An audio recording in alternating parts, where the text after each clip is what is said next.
Hello students, our topic is pollution and types of pollution. प्रदूषण और उसके प्रकार। पॉल्यूशन के टाइप्स के पढ़ने से पहले हम थोड़ा पॉल्यूशन के बारे में पढ़ेंगे एंड उसके बाद हम पॉल्यूशन के टाइप्स के बारे में, उनके इफेक्ट्स के बारे में पढ़ेंगे। हमारे चारों तरफ दो चीजें होती हैं, लिविंग थिंग्स और नॉन लिविंग थिंग्स, जो क्या बनाती हैं हमारा एनवायरनमेंट। लिविंग थिंग्स में क्या, ह्यूमन बींग्स हैं, एनिमल्स हैं, प्लांट्स हैं, इंसेक्ट्स हैं, जर्म्स हैं, एक्सेट्रा। और नॉन लिविंग थिंग्स में सन, एयर, वाटर, लैंड, एक्सेट्रा। ये जो सारे ऑर्गेनिज्म जो है हमारे चारों तरफ एक स्पेसिफिक एनवायरनमेंट में रहते हैं, जिसे हम क्या कहते हैं, हैबिटेट। हैबिटेट क्या है, घर है और या फिर एक नेचुरल एनवायरनमेंट है, प्राकृतिक एनवायरनमेंट है जिसमें ऑर्गेनिज्म रहते हैं। हमारा होम कैसा होता है, क्लीन, ब्यूटीफुल, पीसफुल। यदि हमारा जो होम है क्लीन नहीं होगा, पीसफुल नहीं होगा, तो हमारी लाइफ कैसी हो सकती है, डिफिकल्ट। बट आजकल जो हमारी सराउंडिंग है क्लीन नहीं है, ब्यूटीफुल नहीं है और पीसफुल भी नहीं है। क्यों नहीं है? ह्यूमंस की ही एक्टिविटीज की वजह से। ह्यूमंस की कुछ ऐसी ड्रास्टिक चेंजेस, ह्यूमंस की ही कुछ ऐसी एक्टिविटीज होती हैं जो हमारे एनवायरनमेंट में एक बहुत बड़ा चेंज लाती हैं, जो हम ह्यूमंस की लाइफ के लिए अच्छे नहीं होते हैं। ह्यूमंस जैसे हमारी जरूरतों को पूरा करने के लिए एनवायरनमेंट में चेंज करते हैं। एनवायरनमेंट में ऐसा कोई भी चेंज जो अनफेवरेबल हो, अवांछनीय हो, किसके लिए, लिविंग बीइंग्स के लिए, उसे क्या कहते हैं, एनवायरनमेंटल पॉल्यूशन। एनवायरनमेंटल पॉल्यूशन कैसे होता है ये देखेंगे हम। लापरवाही से जो नेचुरल रिसोर्सेज होते हैं, प्राकृतिक स्रोत होते हैं, जैसे लैंड है, एयर है, वाटर है, अगर हम इन चीजों का केयरलेसली, लापरवाही से यूज करेंगे, मीन्स हमारी जरूरत से ज्यादा यूज करेंगे, क्या होगा, हार्मफुल होगा। हमारा जो बैलेंस मेंटेन है वो गड़बड़ा जाएगा। इसलिए ये जो नेचुरल रिसोर्सेज हैं, एयर, वाटर, लैंड, हमें इनका एक लिमिट में यूज करना चाहिए, ज्यादा से ज्यादा बचाना चाहिए। जैसे पानी है, पानी डे बाय डे कम होता जा रहा है, इसलिए हमें ज्यादा से ज्यादा ट्राई करना चाहिए कि पानी बचाएं। पानी क्या है, वाटर क्या है, हमारा नेचुरल रिसोर्स है। अगर हम अपने जो नेचुरल रिसोर्स हैं इनका यूज एक लिमिट में करेंगे, हमारा जो एनवायरनमेंट है उसका जो बैलेंस है वो मेंटेन रहेगा और हमारा एनवायरनमेंट भी पॉल्यूट नहीं होगा। हम अपने नेचुरल रिसोर्सेज को कैसे गंदा करते हैं, उसमें डर्ट मिक्स करके या कोई अनडिजायरेबल एलिमेंट उसमें मिक्स करते हैं। जैसे हमारे नेचुरल रिसोर्स क्या, लैंड है, एयर है, वाटर है, हमने व्हीकल्स यूज किए, स्मोक निकला, स्मोक इसमें ऐड हो गया हमारी एयर में, हमारी एयर पॉल्यूट हो गई। हमारी फैक्ट्री से जो डर्टी वाटर निकला वो हमने किसी लेक में या पॉन्ड में डाल दिया या वहां चला गया तो हमारा वाटर पॉल्यूट हो गया। हमने कूड़ा करकट उठाकर रोड्स पर फेंक दिया तो हमारा जो लैंड है, हमारी भूमि है, वो पॉल्यूट हो जाएगी। अपने एनवायरनमेंट को पॉल्यूट होने से बचाने के लिए हमें ज्यादा से ज्यादा ये ट्राई करना चाहिए कि हमारे जो नेचुरल रिसोर्सेज हैं वो पॉल्यूट नहीं हो, पॉल्यूशन फ्री रहे। हमारे एनवायरनमेंट में कुछ अनवांटेड हार्मफुल जो चीजें होती हैं जिन्हें हम देखते हैं, सुनते हैं या सूंघते हैं, ये जो अनवांटेड और हार्मफुल थिंग्स होती हैं हमारे एनवायरनमेंट में ऐड हो जाती हैं और किसका कारण बनती है? पॉल्यूशन। क्या क्रिएट कर देती है? फिर ये पॉल्यूशन को क्रिएट कर देती है। अब हम पढ़ेंगे टाइप्स ऑफ पॉल्यूशन। पॉल्यूशन कितने टाइप्स का होता है? 4 टाइप्स का। First is air pollution, second is water pollution, third is land pollution और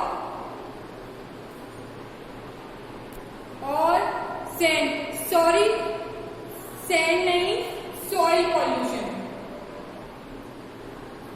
सैंड नहीं था, सॉइल था।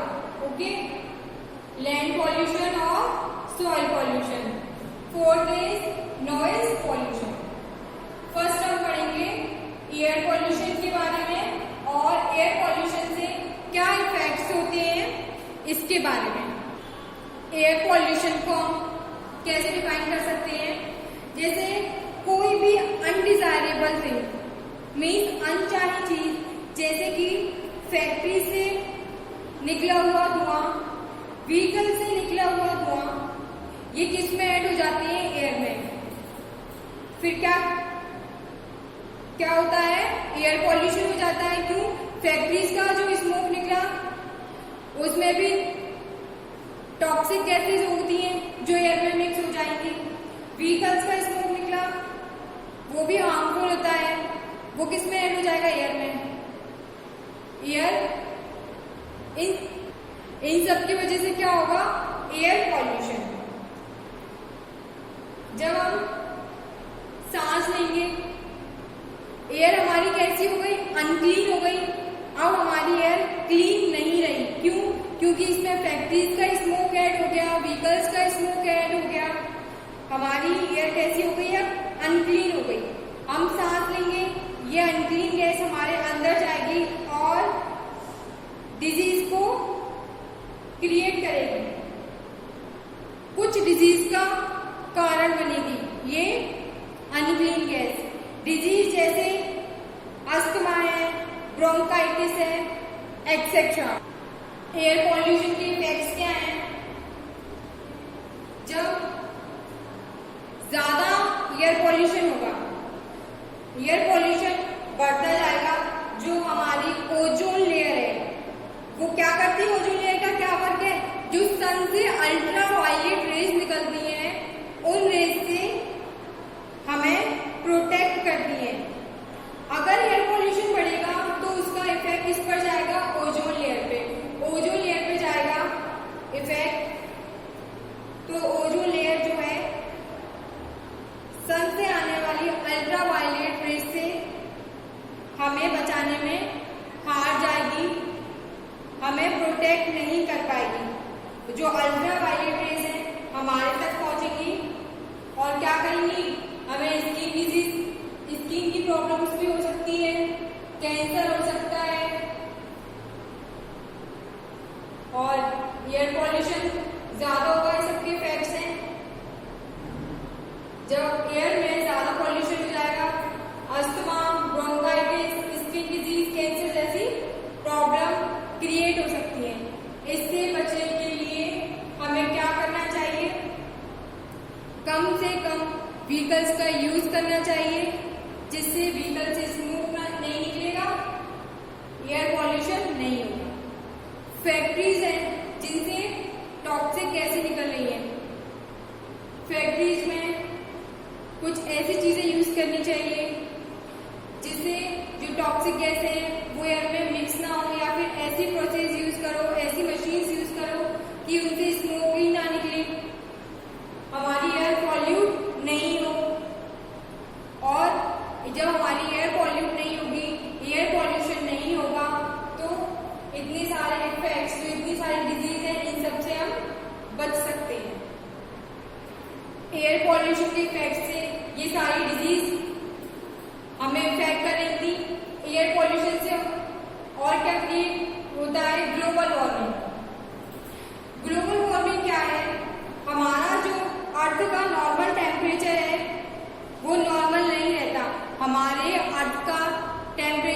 बढ़ता जाता है उसको हम क्या कहेंगे, ग्लोबल वार्मिंग। और ये टेम्परेचर कैसे बढ़ता है? ग्लोबल वार्मिंग का क्या कारण है? एयर पॉल्यूशन का बढ़ना। एयर पॉल्यूशन बढ़ेगा, ग्लोबल वार्मिंग होगी। जब कार्बन डाइऑक्साइड का लेवल इंक्रीज होता है हमारे एटमॉस्फेयर में, जब कार्बन डाइऑक्साइड हमारे एटमॉस्फेयर में ज्यादा हो जाएगी तो ये सन से हीट को, लाइट को अपनी तरफ ट्रैक करेगी और अर्थ का टेम्परेचर बढ़ेगा। अर्थ का टेम्परेचर बढ़ेगा तो फिर क्या होगी, ग्लोबल वार्मिंग। अगर अर्थ का टेम्परेचर बढ़ेगा उससे भी हमें प्रॉब्लम होगी, ज्यादा गर्मी पड़ेगी, ज्यादा गर्मी पड़ेगी, बहुत सारी प्रॉब्लम क्रिएट होंगी। इसके बाद है एयर पॉल्यूशन की वजह से और क्या होता है, एसिड रेन, अम्लीय बारिश। जो हार्मफुल गैसें हैं वो एटमॉस्फेयर में रिलीज हो जाती हैं। कहां से निकली है? वो फैक्ट्री से निकली है। एयर में मिक्स होगी हार्मफुल गैस, वो किसके साथ मिक्स हो जाती है? कैसे? हार्मफुल वाटर वेपर के साथ। जो क्लाउड्स हैं, क्लाउड्स में जो वाटर वेपर है, हार्मफुल गैसें जो एयर में है वो वाटर क्लाउड्स के वाटर वेपर में ऐड हो जाती हैं और बूंदों के रूप में गिरती हैं। तो उस बारिश को हम क्या बोलते हैं? Acid rain. एसिड रेन क्या करती है? हमारी जो बिल्डिंग होती है उनको डैमेज कर देती है, प्लांट्स को डैमेज कर देती है और हमारी सॉइल, मिट्टी को भी इफेक्ट करती है। मिट्टी हमारी कैसी हो जाएगी? एसिडिक। एसिडिक जब मिट्टी हो जाएगी तो वो प्लांट्स के लिए हार्मफुल होती है। सेकेंड है वाटर पॉल्यूशन। वाटर पॉल्यूशन कैसे होता है? पानी में कपड़े धोना, जैसे कोई पॉन्ड है, कोई लेक है, वहीं पर बैठ के कपड़े धोना, वहीं पर एनिमल्स को नहलाना, जो फैक्ट्रीज का वेस्ट है उसको उसी पानी में रिलीज करना, हमारे घर का जो सीवेज है उसे भी वहीं रिलीज करना, इन सब की वजह से क्या होगा? Water pollution. फिर वाटर को, ये सारी वेस्ट चीजें पानी में मिल गई। अब ये जो वाटर है हमारे घर तक पाइपलाइन के जरिए आया, हमने इस पानी को किस लिए यूज किया? पीने के लिए। सभी यूज करते हैं, नहलाते हैं, पानी पीते हैं, बट अब तो सब लोग प्यूरिफाई वाटर पी रहे हैं, आरओ का वाटर पी रहे हैं, बट अब भी कुछ लोग हैं जो नल का ही पानी पीते हैं। ये जो पानी आया इसको किसने यूज किया? ड्रिंकिंग के लिए यूज किया। जब इस पानी को ड्रिंकिंग के लिए यूज करेंगे तब हमें बहुत सारी डिजीज इफेक्ट कर सकती हैं, जैसे टाइफाइड है, जॉन्डिस है, कॉलेरा है और भी कई बीमारियां हैं। फिर जिस पानी को हमने ही गंदा किया, कैसे? कपड़े धोकर, एनिमल्स को वहीं पर नहलाकर, फैक्ट्रीज का वेस्ट उसी में रिलीज किया, अपना होम का वेस्ट भी उसी में ही रिलीज किया। उसी पानी को कोई फार्मर अपनी फील्ड में यूज कर रहा है, उसी पानी से वो अपनी खेती बाड़ी कर रहा है, प्लांट्स को ग्रो कर रहा है। ऑब्वियसली सबका उसको हार्म होगा। अगर वही प्लांट्स, वही क्रॉप फिर मार्केट्स में बेची जाएंगी, जैसे उस गंदे पानी से किसी ने अपनी खेती की, फिर उसको ऑब्वियसली मार्केट में बेचा जाएगा, वो सबके घर तक जाएगी सब्जी, उससे कई डिजीज क्रिएट होंगी। ये गंदा पानी है जो किसी लेक का या पॉन्ड का जो पानी गंदा होगा, उसमें जो एनिमल्स रह रहे हैं, फिश हैं, फ्रॉग और भी कई एनिमल्स जो उसमें रह रहे हैं, वो भी उससे इफेक्ट होंगे, उनकी लाइफ भी खतरे में आ जाएगी। थर्ड है लैंड पॉल्यूशन और सॉइल पॉल्यूशन। इसके बारे में पढ़ेंगे। अब लैंड पॉल्यूशन कैसे होता है? कुछ अनडिजायरेबल थिंग्स, अनचाही चीजें जो कहां से आई? इंडस्ट्रीज से आई, ह्यूमंस हमारे द्वारा बनाई गई, या फिर कृषि एग्रीकल्चर में यूज की, एग्रीकल्चर में कुछ ऐसी एक्टिविटीज यूज की गई जिनसे अनडिजायरेबल थिंग्स बनी। इन सब से क्या होगा? फिर लैंड पॉल्यूशन होगा। इन सब की वजह से इंडस्ट्री से वेस्ट निकला, ह्यूमंस ने वेस्ट अपने अपने घर से फेंक दिया, एग्रीकल्चर एक्टिविटीज के बाद से जो वेस्ट क्रिएट हुआ बना उन सबको हमने कहीं फेंक दिया, उससे क्या होगा? लैंड पॉल्यूशन होगा। लैंड पॉल्यूशन होगा तो वो किसको इफेक्ट करेगा? सॉइल को इफेक्ट करेगा। जैसे किसी भूमि पर गंदगी फैल रही है तो उससे क्या इफेक्ट होगा? मिट्टी सॉइल का पॉल्यूशन होगा। इसलिए या तो इसे लैंड पॉल्यूशन बोल देते हैं, सॉइल पॉल्यूशन। किसी बुक में तो लैंड पॉल्यूशन के नेम से आता है, किसी बुक में सॉइल पॉल्यूशन। जब लैंड पॉल्यूशन होगा तो किसका इफेक्ट होगा? ऑब्वियसली सॉइल पर, मिट्टी पर इफेक्ट होगा। मिट्टी में जो एनिमल्स हैं, प्लांट्स हैं, उन पर इफेक्ट होगा, इसलिए इसको सॉइल पॉल्यूशन ही बोलते हैं। अब लैंड पॉल्यूशन से क्या इफेक्ट होगा ये देखेंगे। लैंड पॉल्यूशन, कूड़ा करकट फेंक दिया, हार्मफुल केमिकल्स को फेंक दिया, और डिफॉरेस्टेशन, पेड़ों को काटने से क्या होगा? लैंड पॉल्यूशन होगा। उसका किस पर इफेक्ट होगा? सॉइल पर इफेक्ट होगा। फार्मर्स हैं, उन्होंने केमिकल्स को यूज किया, फर्टिलाइजर्स को यूज किया। क्यों? उनकी जो खेतों को जो इंसेक्ट्स खराब कर रहे हैं उनको मारने के लिए। अगर फार्मर्स ज्यादा क्वांटिटी में केमिकल्स का, फर्टिलाइजर्स का यूज कर देंगे, इससे क्या होगा? हमारी जो सॉइल है वो कैसी हो जाएगी? अनफर्टाइल, मीन्स अनउपजाऊ हो जाएगी, और सॉइल में जो लिविंग ऑर्गेनिज्म जो प्रेजेंट है वो भी मर जाएंगे। लैंड पॉल्यूशन से ये इफेक्ट होगा कि फार्मर्स ज्यादा यूज करेंगे केमिकल्स का, फर्टिलाइजर का, तो मिट्टी कैसी होगी? अनफर्टाइल होगी। मिट्टी अनफर्टाइल होगी तो उसमें जो छोटे छोटे लिविंग ऑर्गेनिज्म है वो मर जाएंगे। जो प्लांट्स हैं वो एब्जॉर्ब कर लेंगे केमिकल्स को, उनकी प्लांट्स को डैमेज होगा, नुकसान होगा। एनिमल्स जैसे अर्थवॉर्म है, केचुआ, जो हमारी फसल को मिट्टी को क्या करता है? उपजाऊ बनाता है। इसलिए अर्थवॉर्म को क्या बोलते हैं? फार्मर्स का फ्रेंड बोला जाता है। उसकी भी डेथ हो जाएगी। इसलिए कम से कम केमिकल्स का, फर्टिलाइजर का यूज करना चाहिए, गार्बेज को बाहर नहीं फेंकना चाहिए, डिफॉरेस्टेशन नहीं करना चाहिए। ये सब नहीं करेंगे तो सॉइल भी अनफर्टाइल नहीं होगी। Fourth is noise pollution, means ध्वनि प्रदूषण। अनचाही आवाजें जो कहां से आती हैं? फैक्ट्रीज से आती हैं, व्हीकल से आती हैं, मशीन से आती हैं, म्यूजिक प्लेयर से, फटाके फोड़ने से। इन सब के वजह से क्या